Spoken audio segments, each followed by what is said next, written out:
नमस्ते मेरे प्यारे बच्चों, कैसे हैं आप सभी। आशा करती हूँ कि आप सभी अपने घरों में स्वस्थ और सुरक्षित होंगे। हम आज की कक्षा में इस पाठ के पक्षियों की सभा के पुस्तिका कार्य को ही आगे बढ़ाएंगे, जिसमें हम भाषा बोध का प्रश्न 2 और 3 करेंगे। तो करते हैं शुरुआत। तो बच्चों, अब हम भाषा बोध का प्रश्न 2 करेंगे, जिसमें हमें वाक्य में से उद्देश्य और विधेय को अलग करना है। लेकिन इस क्वेश्चन को करने से पहले हम वाक्य को समझ लेते हैं कि वाक्य क्या होता है। वाक्य यानी कि सेंटेंस। आपने इंग्लिश में पढ़ा होगा सेंटेंस किसे कहते हैं या वाक्य किसे कहते हैं। शब्दों के सार्थक समूह को वाक्य कहते हैं। शब्दों के सार्थक समूह को वाक्य कहते हैं। ठीक है बच्चों, इंग्लिश में आपने इसकी डेफिनेशन पढ़ी होगी, a group of words which have meaning. इसमें सार्थक जो शब्द है, सार्थक का मतलब होता है अर्थ के साथ। शब्दों का ऐसा समूह जिसका कोई अर्थ होता है, उसे हम क्या बोलते हैं? उसे हम बोलते हैं वाक्य। क्या बोलते हैं? वाक्य। एक उदाहरण के माध्यम से समझते हैं। राम खाना खाता है। राम खाना खाता है। क्या ये वाक्य है? सोचो। बिल्कुल सही, ये वाक्य है। लेकिन अगर इस वाक्य में मैंने शब्दों का स्थान परिवर्तन कर दिया तो क्या ये वाक्य है? खाना है खाता राम। खाना है खाता राम। ये शब्दों का समूह तो है, लेकिन ये वाक्य नहीं है। क्यों? क्योंकि इसका कोई भी सार्थक अर्थ नहीं है। तो शब्दों के सार्थक समूह को वाक्य कहते हैं। सार्थक जिसका कोई अर्थ होता है। ठीक बच्चों, वाक्य में 2 मुख्य बातें होती हैं। वाक्य में हम किसी व्यक्ति, वस्तु या प्राणी के बारे में बात करते हैं। यानी कि सबसे पहले हम वाक्य में किसी व्यक्ति, वस्तु या प्राणी के बारे में बात करते हैं, और जो दूसरी बात होती है उसमें फिर उस व्यक्ति, वस्तु या प्राणी के काम के बारे में बात करते हैं। पहले हम उस व्यक्ति, वस्तु या प्राणी के बारे में बात करते हैं वाक्य में, और दूसरी बार में हम उसके काम के बारे में, कि वो क्या क्रिया कर रहा है वाक्य में, उसके बारे में हम बात करते हैं। जब हम किसी प्राणी, वस्तु और व्यक्ति के बारे में बात करते हैं वाक्य में, उद्देश्य कहलाता है। उद्देश्य यानी कि जिसको इंग्लिश में हम बोलते हैं सब्जेक्ट। ठीक है, क्या कहलाएगा? सब्जेक्ट या उद्देश्य। फिर उस व्यक्ति, वस्तु या प्राणी के काम के बारे में जब हम बात करते हैं तो वो क्या कहलाता है? विधेय। विधेय यानी कि जिसको हम इंग्लिश में बोलते हैं प्रेडिकेट। वाक्य के यही 2 अंग हैं, उद्देश्य और विधेय। कौन से हैं? उद्देश्य और विधेय। अब हम उद्देश्य और विधेय को कुछ अन्य उदाहरणों के माध्यम से भी समझते हैं। जैसे हमने पहला ही वाक्य किया था, राम खाना खाता है। ठीक है, इसमें जो राम है, राम क्या है? राम के बारे में बात हो रही है ना। पहला पॉइंट पढ़ा था, उसमें हमने पढ़ा था कि किसी प्राणी या वस्तु के बारे में जब हम बात करते हैं तो वो क्या कहलाता है? उद्देश्य। तो इस वाक्य में उद्देश्य क्या है? राम। राम खाना खाता है।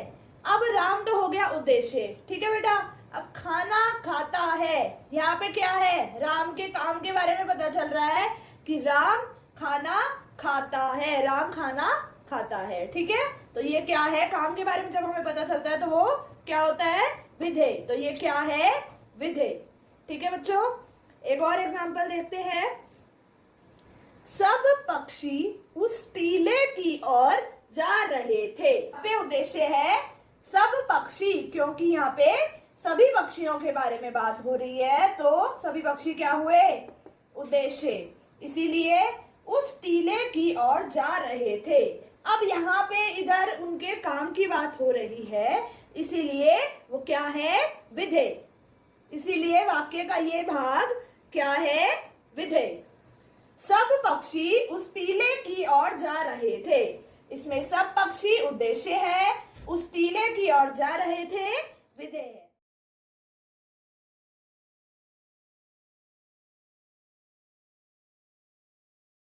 पहला वाक्य है, पक्षियों के राजा राजहंस ने यह सभा बुलाई थी। पक्षियों के राजा राजहंस ने यह सभा बुलाई थी। तो इसमें जो उद्देश्य है वो है पक्षियों के राजा राजहंस ने। ये क्या है? उद्देश्य, क्योंकि यहाँ पे पक्षियों के राजा राजहंस की बात हो रही है। ये क्या है? ये वाक्य का उद्देश्य है। और इसी वाक्य का जो विधेय है, यह सभा बुलाई थी, ये क्या है? विधेय।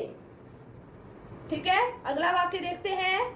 सभा में उसने अपने मित्र हाथी को भी बुलाया था।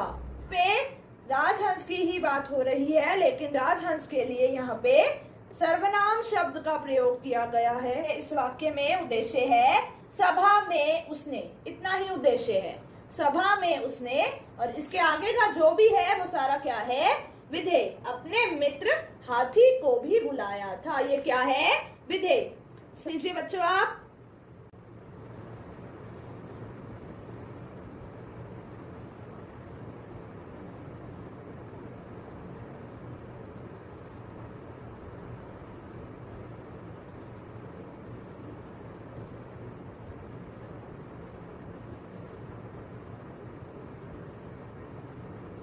अचरज नगर में रहने वाले लोगों ने हमारे वन के आसपास कई कारखाने लगा लिए हैं।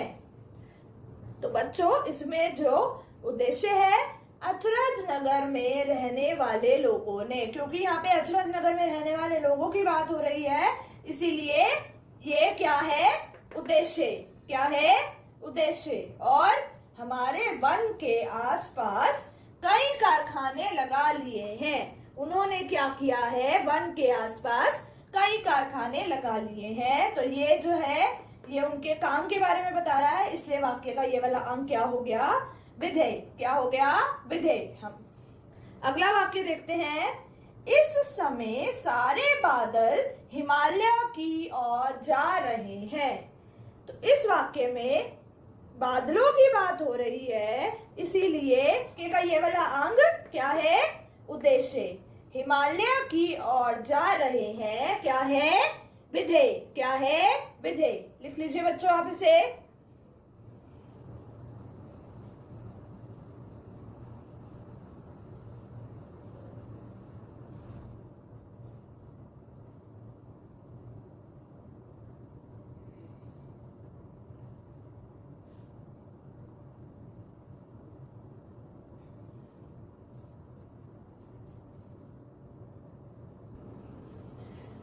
इस प्रश्न का आखिरी जो हमारा भाग है, राजहंस और उसके साथी उस पर्वत की ओर उड़ चले। इस वाक्य में राजहंस और उसके साथी क्या है?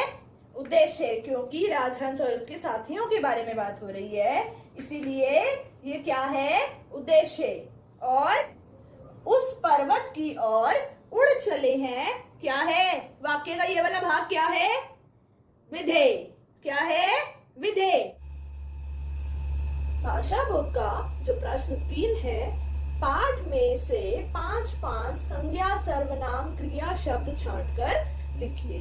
सबसे पहले आता है संज्ञा। किसी व्यक्ति, वस्तु, प्राणी और स्थान के नाम को हम संज्ञा कहते हैं। संज्ञा के जो शब्द हैं, लोगो, कारखाने, हाथी, पक्षी, वन। लोगो, कारखाने, हाथी, पक्षी, वन। अगला हमारा है सर्वनाम।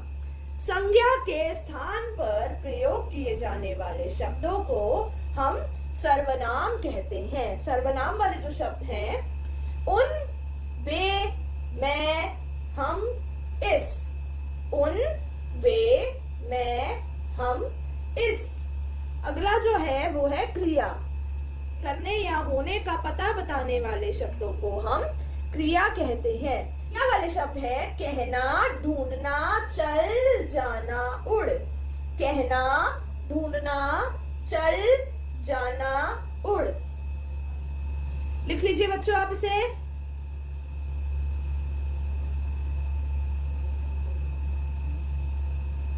तो मैं आशा करती हूँ कि आपको भाषा बोध का प्रश्न 2 और प्रश्न 3 अच्छी तरह से समझ आ गया होगा। अगली कक्षा में पाठ 4 पक्षियों की सभा के प्रश्न उत्तर करेंगे और उनको साथ ही साथ उनको समझेंगे भी।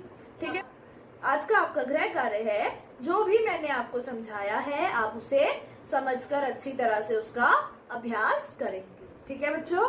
तो अब हम मिलेंगे अपनी अगली कक्षा में। तब तक के लिए मेरा प्यार भरा नमस्कार।